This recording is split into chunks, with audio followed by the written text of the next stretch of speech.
Right. Mandy Clark, do stay with us. We also have with us in the studio someone who understands how diplomatic affairs work, G. Parthasarathy.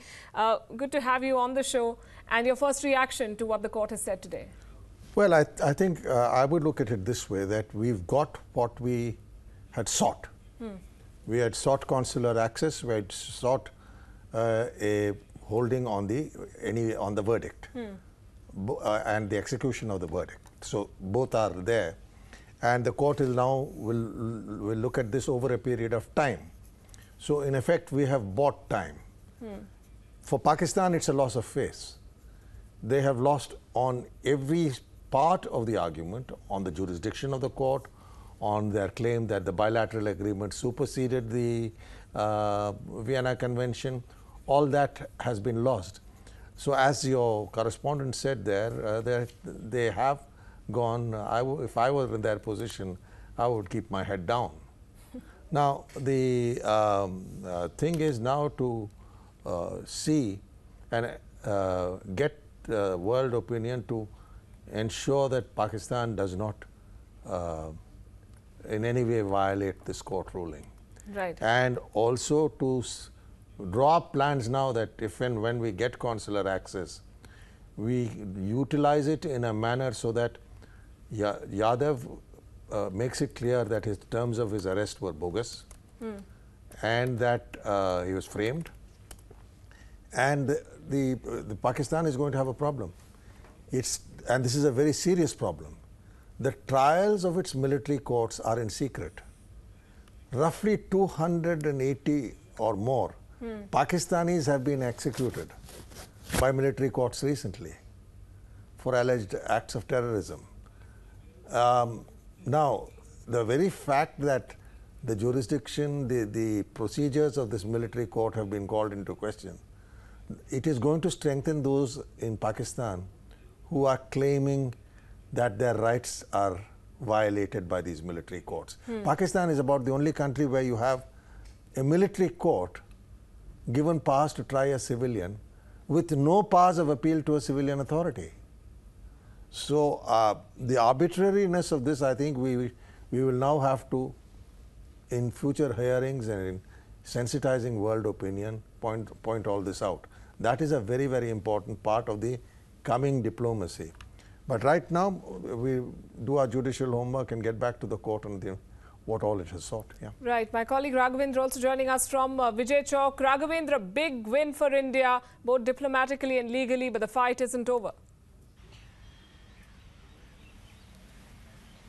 Absolutely. It's a huge diplomatic victory as far as India is concerned. All the points which the Indian side had raised before the ICJ have been acknowledged by the court, be it jurisdiction, be it lack of consular access.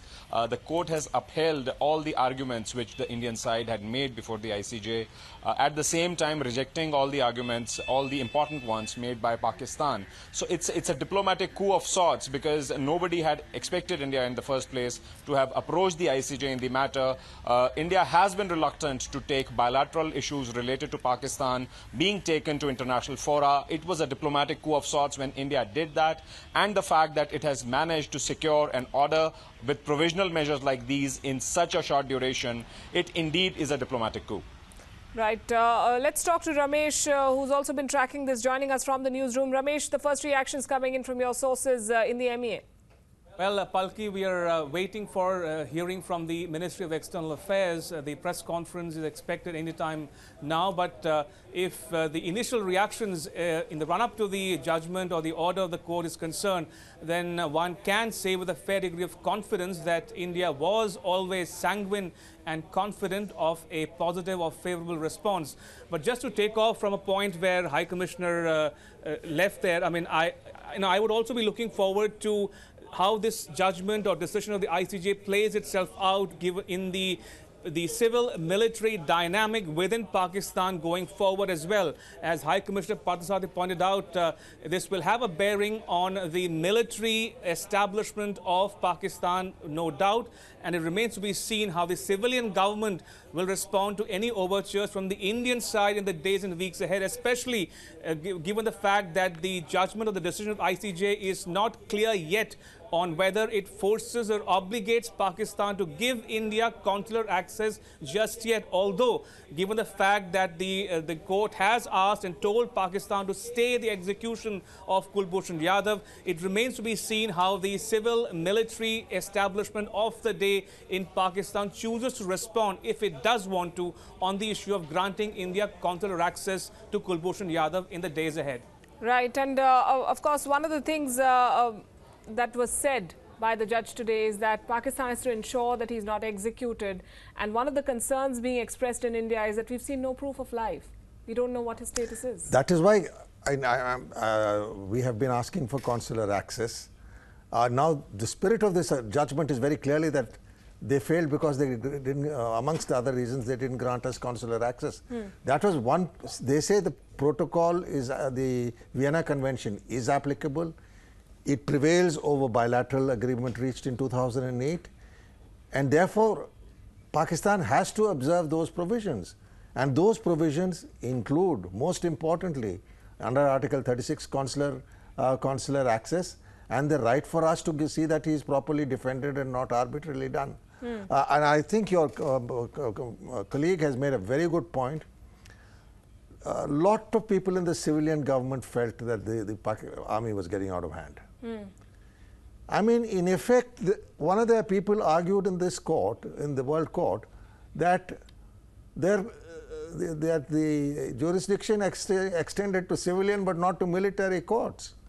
I mean, is the military above the law and constitution of Pakistan and above the law above international law?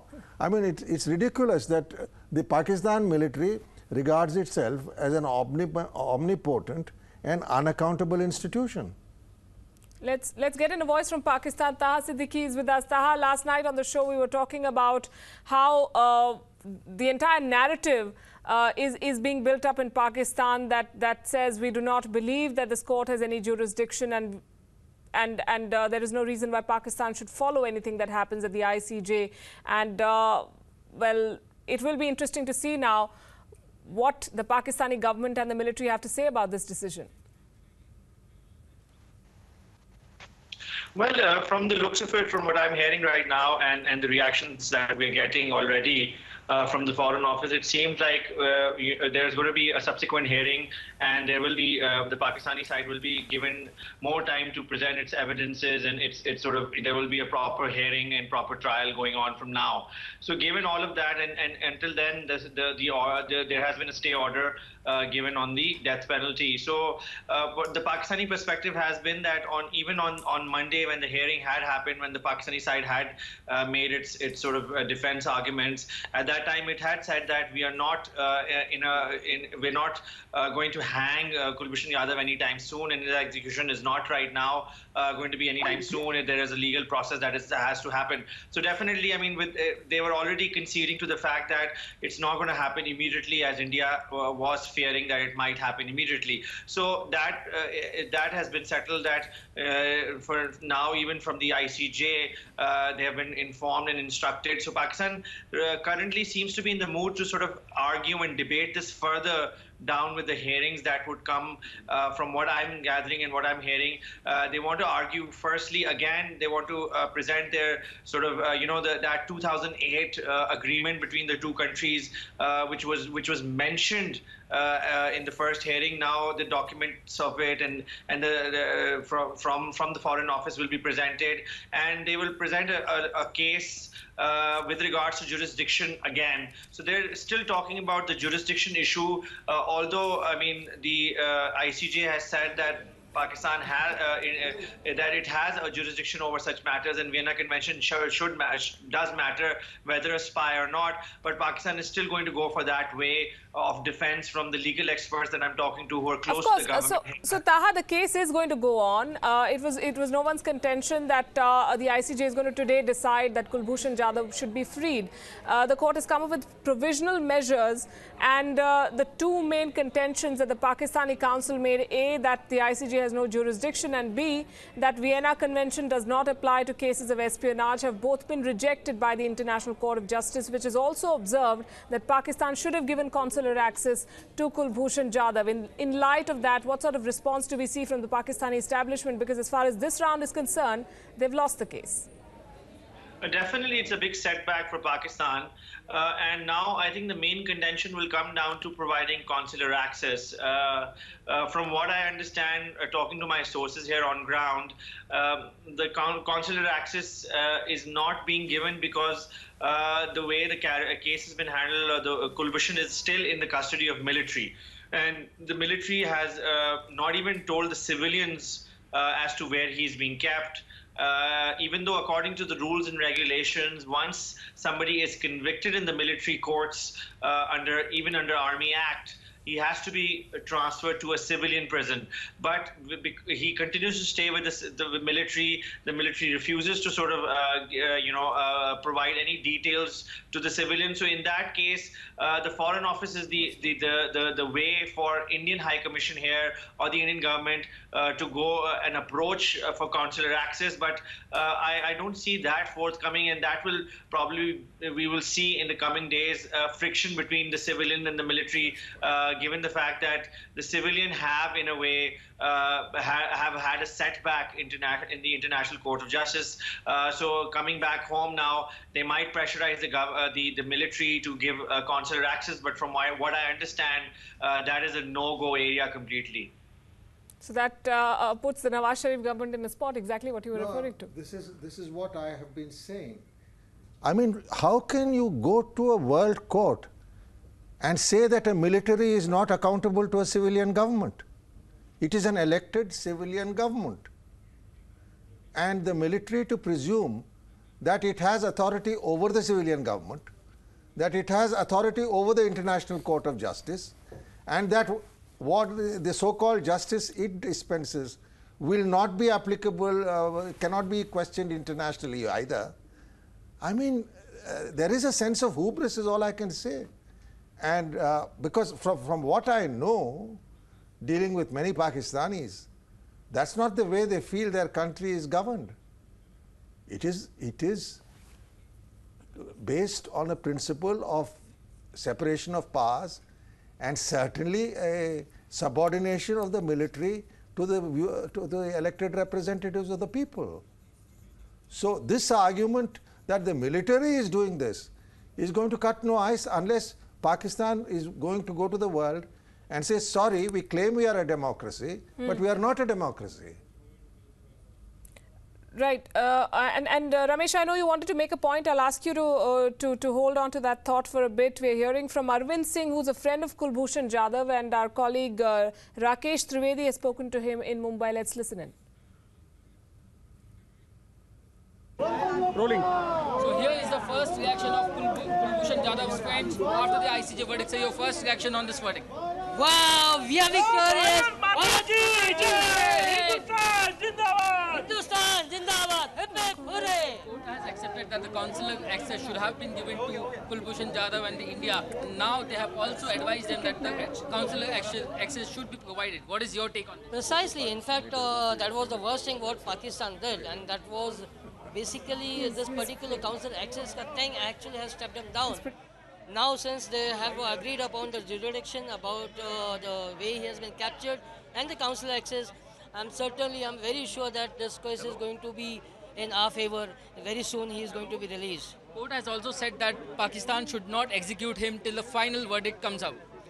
No doubt about it. I mean, in fact, the apprehension was there before 10 days before. Like now, since ICJ has given things, I don't think Pakistan can dare do this. The court has also accepted most of the submissions made by Indian agencies out there. I would like to say thank to Salveji in very structured manner he has put all his point across. We as an Indian nation are very grateful to him. Yes, indeed, this is our victory. So here at Lohipel, all friends and relatives are welcoming this decision and also celebrating this verdict. With camera person Vaibhav Jadhav, this is Rakesh Trivedi for WION. Right. So an atmosphere of celebration there, and we are looking at reactions coming from Sushma Swaraj down to her party colleagues cheering on the team, especially Harish Salve saying we are grateful to Mr. Salve for presenting India's case so effectively before the ICJ. Ramesh, you wanted to make a point.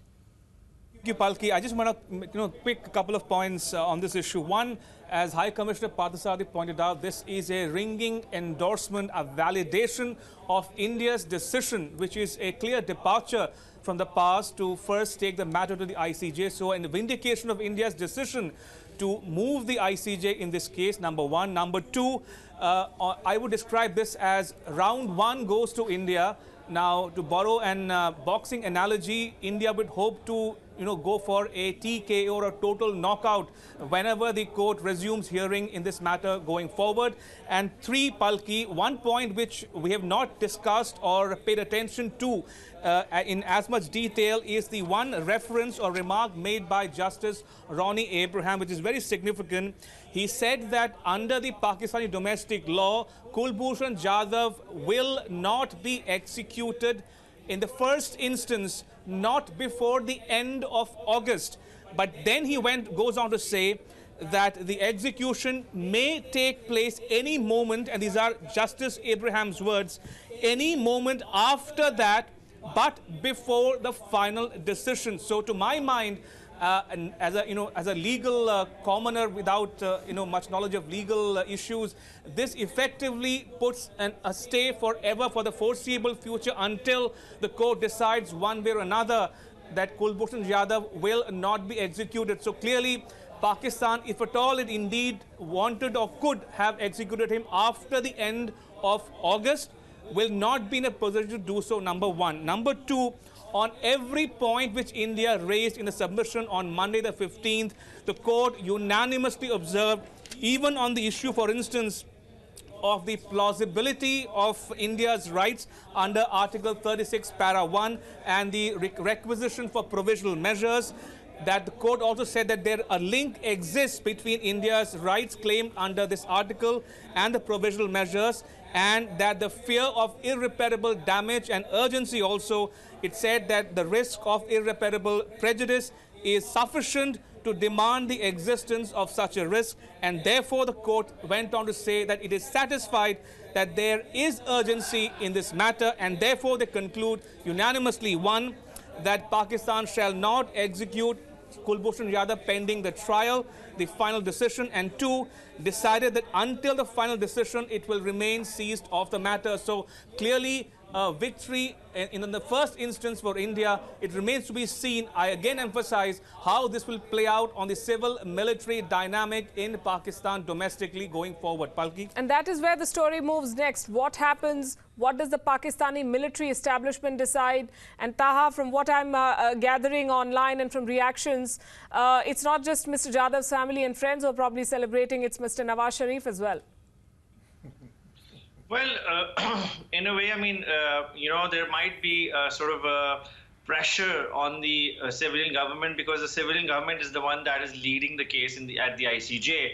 Now, they're the ones who engaged a lawyer to represent Pakistan's case. They're the ones who have had the Attorney General of Pakistan getting involved, and then the Foreign Office getting involved. And this is all without them knowing anything about what happened when Kulbhushan was arrested, how was he arrested, what were the evidences. They were just given all the information handed over, just like the media was handed over.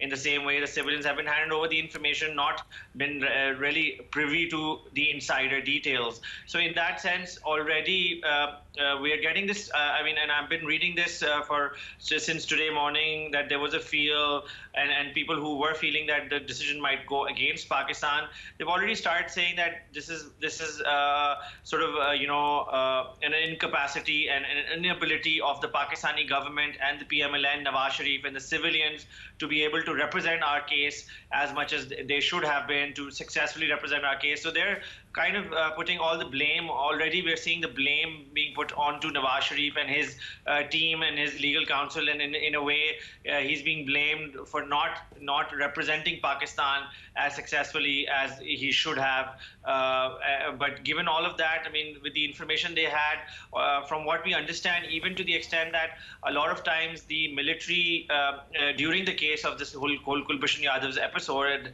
when he was arrested, did. Then when his confessional video came out and when his death sentence came out, many a times in my reporting, I felt that the Foreign Office had no idea what was going on. And it was the ISPR that was managing everything. And then the ISPR and then the Foreign Office would follow through. So right now, I think there will be pressure on the civilians from the military saying that you did not represent the case as good as you should have, and you sent your team was not as good as it should have been. So we might see that developing in the coming days, actually. I just wanted to say to your Pakistani friend, I hope he's there, Yeah, he's there. that I should say that I was there in during Kargil. It was a military disaster, because that is what even the Pakistan Air Force senior guys told me, and even former, yet the blame was shifted to the civilians, that, oh, it was not properly represented and so on. I think, you know, you can't have an institution above the Constitution. And having so many friends in Pakistan, all I can say is that this is something which will have to be sorted out. Can you have an elected government with responsibility but no power, and a military with power but no responsibility? Whom are they accountable to? Kargil was planned, executed by the military. And the political costs were borne by Nawaz Sharif and the government, and who ultimately left in a coup next year. So, you know, this, in fact, for Indians handling this case, our real problem is, we have the military will talk to everyone, Americans, Russians, Chinese, Martians. They will not talk to us. The people we are dealing with don't have power. And as this case goes forward, that is a problem we're going to face. And that is a problem that will be also exposed. I mean, I'm sure everyone knows how the system works in Pakistan, but it's... I mean, so many things which have happened in the past they arise from this factor. And I sincerely hope that, well, they're going to elections, they get their act together, because it is very difficult for many countries. All right, a totalitarian country like China or Turkey, that's fine. But to democratic countries, dealing with this situation is tough. For India, that's tougher because the military, you know, will not talk. I mean, the Prime Ministers had said the DGMOs will meet when they met in Central Asia. The DGMOs did not meet. Right. So I think it's going to be for us a larger problem of dealing with this dichotomy. And we'll have to see how it goes. The military will not run against the tide of the world opinion, but the onus and responsibility for military actions is going to fall on the elected government. Well, it's their mess. They have to sort it out. ICJ Judge Ronnie Abraham delivered the verdict earlier today. For those who did not catch what he said, listen in.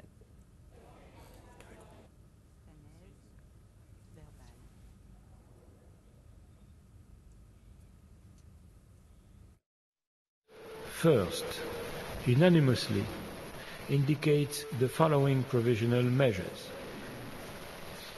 Pakistan shall take all measures at its disposal to ensure that Mr. Jadav is not executed pending the final decision in these proceedings, and shall inform the court of all the measures taken in implementation of the present order.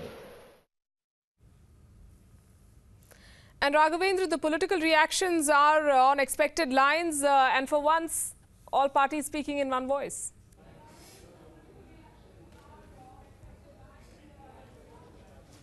The ruling BJP would like to get as much credit as possible for this decision from the ICJ. They would want to take as much political capital out of it as they can.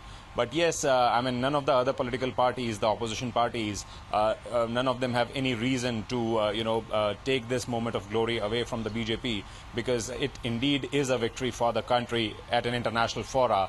And it's an important development because at the end of the day, at the center of this entire episode is an Indian national. And when it comes to saving that Indian national, it is a good thing that all the political parties are, putting aside their political differences and talking in the same voice. Right. We also heard from Public Prosecutor Ujjwal Nikam and senior BJP leader and lawyer Nalin Kohli on this.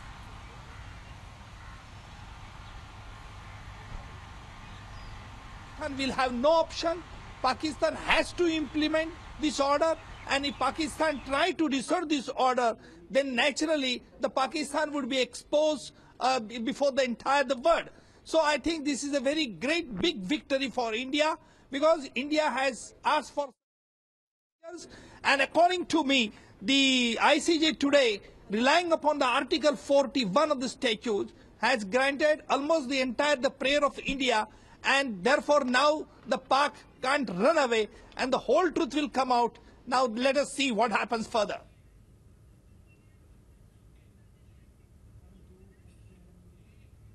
Took everything in its command to approach the International Court of Justice.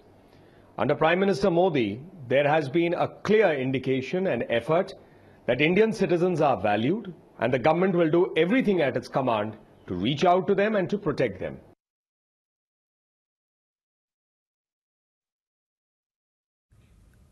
Ramesh, the big question now is this: how does India proceed? And the first concern, the first area of interest would be consular access to Kulbhushan Jadhav. Indeed, Palki. Before that, I have a quick breaking news. This is news just coming in. Official reaction from Minister of External Affairs, Sushma Swaraj. She has tweeted, and I quote, "The ICJ order has come as a great relief to the family of Kulbhushan Jadhav and people of India. We are grateful to Mr. Harish Salve for presenting India's case so effectively before ICJ.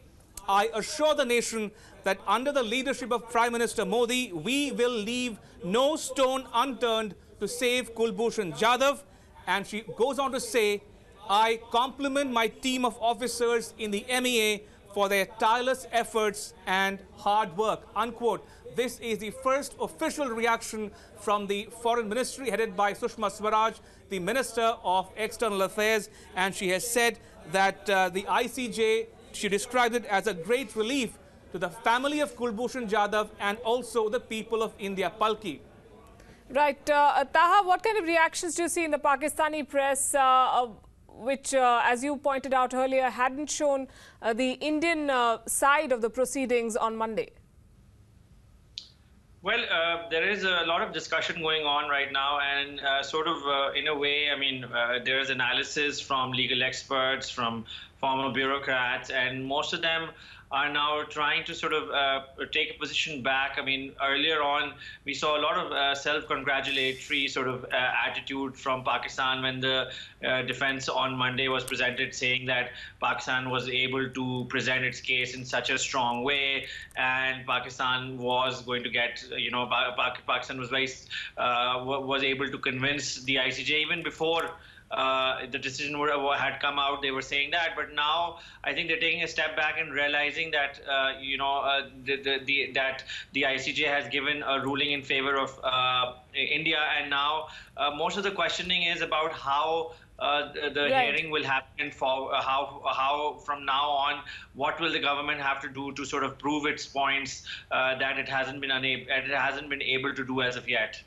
Right. Let's go to Mandy Clark, who's joining us from The Hague. Mandy, over to you. I believe you have a guest with you. So I'm joined with Steph Vandenberg. She's with the International Justice Tribune. You cover a lot of cases at the International Court of Justice. What's the next step in this ruling legally? Well, legally, the next step would be that India has to file a memorandum, and then Pakistan can file a counter memorandum, and then they can start with something called preliminary objections, which is where Pakistan would, for example, challenge the jurisdiction of the courts again, because now they made a ruling, but it's only a beginning ruling and what they call prima facie, and they haven't ruled in depth on the jurisdiction. So to do that, we go to that stage, but that will take many months before we see that. So timeline-wise, what's going to happen next, would you say? The next step is a memorial or memorandum that India has to file, but there are no deadlines for that. So that's basically up to India when it files it, how fast the case will go. There are no fixed dates. And avoid cases like this? Have you seen a case like this? I've seen a case like this at the end because cases here last for many, many years. So I did a case in 2003, I think, that started in 1994. That was a death penalty case like this one. But because I wasn't there from the beginning, that's how long these cases last. 5-6 years is relatively quick for the ICJ to finish a whole case. So would you expect this case to last just as long? Yes. Yes, I think so. Especially, well, India wants this case, so it will file everything quickly. Pakistan might not be so speedy because they will maybe take all the time they can to kind of drag this out because they don't want maybe a final ruling. Or maybe they will be speedy because they think that they will be in the right. It's very hard to say, but the parties have a lot of kind of influence over how fast this goes. And finally, when it comes to the access, does that ruling today, does it mean Pakistan will grant that consular access to India now? No, not at all. That only comes at the end. This will only mean that the court has asked Pakistan not to execute him while they decide if he was unfairly denied consular access. Okay, well, thank you very much. Right, Mandy, that does clarify a lot for us. So the next step is India filing a memorandum for which the government of India has no deadline. And this case, these observations by the ICJ, by Ronnie Abraham in today's ruling, do not change anything whatsoever when it comes to consular access. It is still at Pakistan's discretion whether it provides consular access or not. Ramesh, we're looking at a period of 5 to 6 years if we were to fight this case at the ICJ, pending which Pakistan, according to the ICJ, has been asked to not go ahead with the sentencing. What then happens to the cases which are already on in Pakistani courts, the clemency petition filed by his family, and so on and so forth? Right, so Palki, this is the operative part of the judgment to my mind, and I'm quoting from the judgment itself. It says, the court further observes that Pakistan has indicated that any execution of Mr. Jadhav would probably not take place before the month of August 2017. This means that there is a risk that an execution could take place at any moment thereafter before the court has given its final decision in the case, unquote. To my mind, this is a clear and clear-cut decision on the part of the court to stay the execution of Kulbhushan Jadhav even after the expiry of the date or the period of time stipulated under Pakistan domestic law, which says that Kulbhushan Jadhav has the option to appeal for clemency, the right to appeal, as it were, first before the appellate court within 40 days, within 60 days to the Pakistani Army Chief, and finally in 90 days to ask for clemency from the President of Pakistan.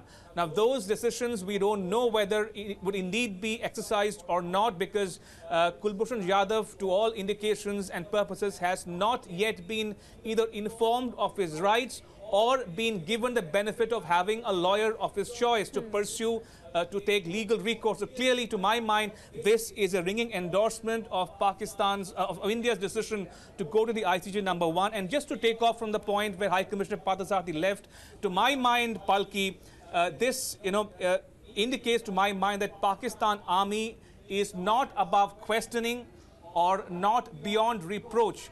As High Commissioner Parthasarathy said, it can't be that Pakistani Army dictates every time what the civilian government or civilian arm of the Pakistani establishment should behave or act, number one. Number two, to my mind, Palki, this also signifies that it validates the shot in the arm for India, because it decided to go to the ICJ in the first instance, which to my mind was indicated by the Pakistani delegation on the 15th itself, when they said that they were ambushed, to borrow a word they used, to ambushed into appearing at the ICJ, which they did not anticipate or expect for India to do so.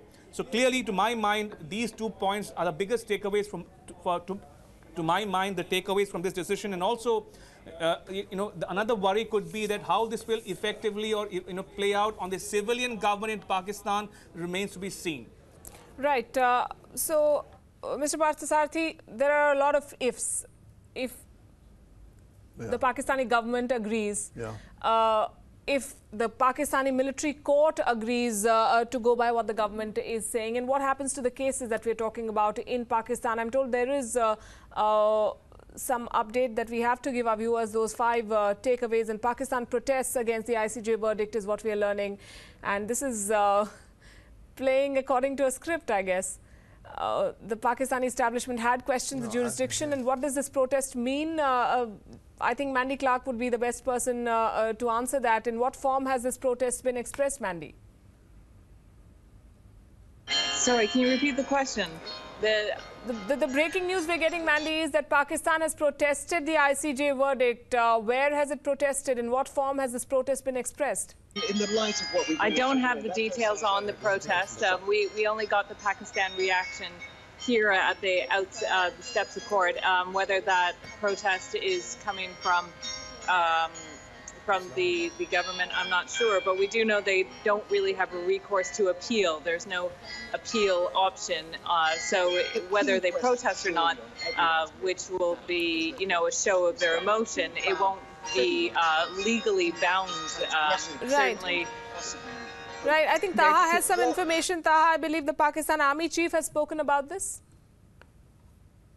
Well, there is currently a seminar that was going on with regards to this hearing. Basically, it was something unrelated, and there some journalists apparently questioned the army chief about Kulbhushan Yadav, whereby he there were some questions about the provision of legal counsel to him, and apparently the army chief said that we did provide him legal help, and it wasn't as if he wasn't given any legal counsel. So that was the only question and answer session that happened between the reporters and the chief of army staff. But also at the same time, he emphasized on what I was saying earlier, that he said that the army alone cannot fight the battles of this country, and others have to take up this this responsibility also. And so similarly, that kind of signaling and hinting already coming from the military that the military is the only one that looks after the concerns of Pakistan, and the rest of the institutions are not coming up to that standard. So this was said all in the context of Kulbhushan Yadav, and when some reporters asked him about this particular case, once the seminar was finished. So the seminar was unrelated, but he spoke about it very briefly and then walked off. Right, and Mr. Parthasarathy here was laughing. No, this is true to form. I must say, in fairness, General Bajwa does not get involved in the sort of crass rhetoric like his predecessor, who's now been sent to Saudi Arabia to head a non-existent force. Arabic NATO. Yeah. Now, the fact of the matter is, the military should realize that its writ may run in the country, but it's government which has to govern. And I'm afraid, from what I've seen, I've known Sartaj Aziz very well for years. And in December, 9 months after Kulbhushan Yadav was arrested, he says we have no evidence. Yes, and this is something that we quoted, and he apparently came out and said, if they couldn't get it in the first 9 months, what is the magic they got in the next 3 months to execute him? But as the facts of the case stand, this is what the Pakistani military establishment is saying, and they're the ones who call the shots. So what does it mean for Kulbhushan Yadav and for India? Rachit Ranjan, a senior lawyer who understands international law very well, is joining us on the phone line. Rachit, we've discussed this case threadbare. What do you make of today's verdict? I think this is a huge victory for India, and something which was expected, because India's case was very, very strong, both on the front of invocation of provisional measures. And I'm very, very confident that going into the merits of the case, ICJ would establish a violation of international law on behalf of Pakistan. So what happens next in the case? We spoke to some lawyers who said India files a memorandum but doesn't have a deadline on when it should file one. That's correct. India will file a very detailed memorandum on how Vienna Convention on Consular Relations has been violated in this particular case, basis which there will be another round of hearings on this, basis which the ICJ will reach a verdict on whether international law has been violated in this case. I'm not too confident that a violation of international Convention on Civil and Political Rights would be established over here, because the jurisdiction has not been claimed under the ICCPR. But very, very confident that a violation of Vienna Convention will be established by the ICJ. And the Pakistani military chief is already questioning the jurisdiction and protesting against what has come out today. What are India's options? Well, he can continue to protest the jurisdiction, but it is his country that has acceded to this jurisdiction in the international fora. It's a fora which is used by his country repeatedly to raise other issues by India. So I do not understand why. I do not understand how he can question the jurisdiction. Having said that, there is a very strong likelihood that Pakistan can violate the invocation of provisional measures, but then they open themselves up to international censure. Well, they do. So we're looking at another few years before a definitive verdict on Kulbhushan Jadhav comes from the International Court of Justice. Normally, such cases, the ICJ comes out with a verdict within a year, and the very fact that they have put the stay till August 2017 looks like they're looking into this case in an expedited manner. So we can expect a final verdict as early as August. All right, Rachit, thanks very much. How do you see? Frankly, the fact is that they have said you cannot act before that, after that date. So I think it's pretty well held up, and it's open-ended, as your correspondent in The Hague said. It's open-ended right now, and I think Pakistan will abide by it, and therefore we have to be prepared for a long haul. Look, when I was in Pakistan, I've dealt with people who had been in custody for 8 or 10 years. So this is going to be drawn out, but it's going to be a big tussle. It's going to be a tussle within Pakistan, and we will now have to not sit on our laurels. I think it's important to tell the world that we expect Pakistan to respect the International Court of Justice on an issue involving international diplomatic conventions. Countries can't just violate international diplomatic conventions and get away with it. So I think we'll have to push this case hard diplomatically, and I would suggest not too much gloating about this. We should be happy, but see that there is a long road ahead. My interest is in getting the man out back to his motherland, and that's one thing we should remain focused on and work towards. We'll have to develop leverages. I'm sure we are doing that to see that we can somehow move diplomatically towards that end. Right, and so the next course of action, the ball, even though Pakistan has been questioned, its conduct in this case has been questioned at the ICJ. The ball again, Ramesh, I would say, is in India's court. Where does India take it next? And we're expecting to hear from the Ministry of External Affairs. What do we expect in that? Do we already have a plan B, the next course of action? Palki, as High Commissioner Parthasarathy said moments ago, that India needs to press home the advantage, as it were. Remember, Prime Minister Modi's government has been continuously and consistently trying to, quote-unquote, isolate Pakistan on the international stage. And this court verdict would certainly come as a shot in the arm for that part of India's diplomatic initiative. But that said, Palki, even as one is coming to grips with the full, the range of implications of this court verdict on India and on Pakistan, a couple of questions which come to my mind. For instance, did the military establishment of the day in Pakistan overplay its hand in the Kulbhushan Jadhav case? In other words, were they clever by half, number one? Number two, the Reuters report says that Pakistan has protested against the ICJ jurisdiction not to execute Kulbhushan Jadhav.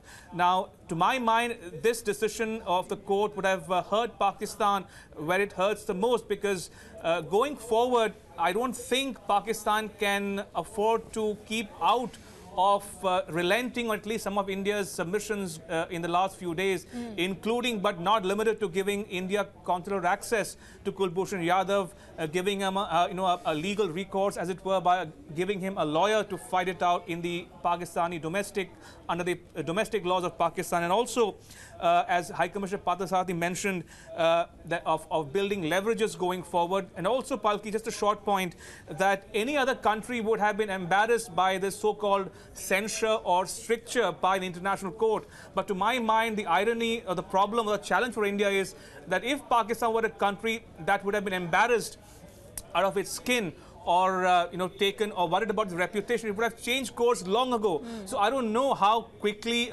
Pakistan might change course, as it were, on the issue specifically of Kulbhushan Yadav. And who in Pakistan will change course? We keep coming back to that question as well.